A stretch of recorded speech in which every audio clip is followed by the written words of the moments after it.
西安这个国庆节还能不能愉快的玩耍了？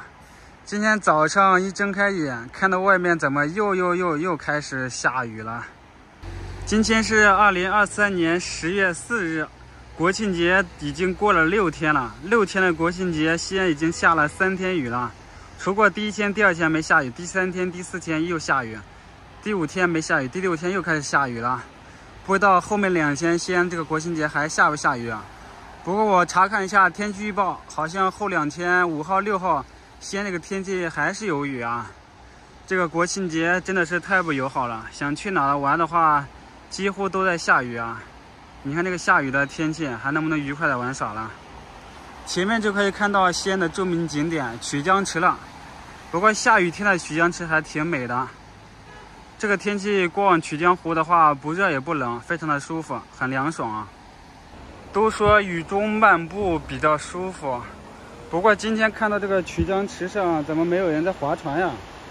平时看到这里还有那种船，有人在上面游船呢。今天可能是下雨的原因吧，湖面上看不到一只游船。曲江池公园不知道现在游客多不多啊？本来还想着去曲江池公园玩呢，不过现在下雨了，都不想去了。以前说实话我还挺喜欢下雨的，觉得下雨的话比较有诗意啊，那种漫步在街头的感觉非常的美妙啊。不过现在下起的这个天数比较多啊，经常下雨的话就感觉不太舒服了，天天下雨啊。好像从上个月9月的中下旬开始，一直到10月的这个月初，这2天西安的天气晴天的时候屈指可数啊，几乎都在下雨啊。不知道这个国庆节来西安玩耍的游客是什么感想？来西安玩耍的这几天，好几天都在下雨啊。这栋大楼上面写的西营2个字，这个地方好像是西安电影厂西营厂那个地方吧，我记得好像是，离这块不是特别远。这个方向应该是西安大唐不夜城大雁塔那个地方了。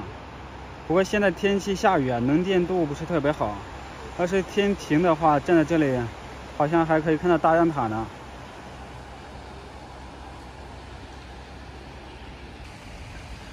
这会室外看的这个雨比刚才小了很多了。不过看手机上的天气预报，今天这个雨好像要下到下午的6、7点钟，一直都到晚上了。但是尽管这种天气啊，现在各大景区依然是爆满。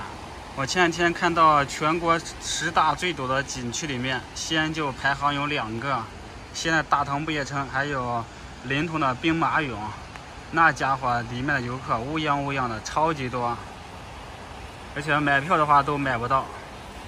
大家想来西安逛的话，一定要提前看好这个天气啊。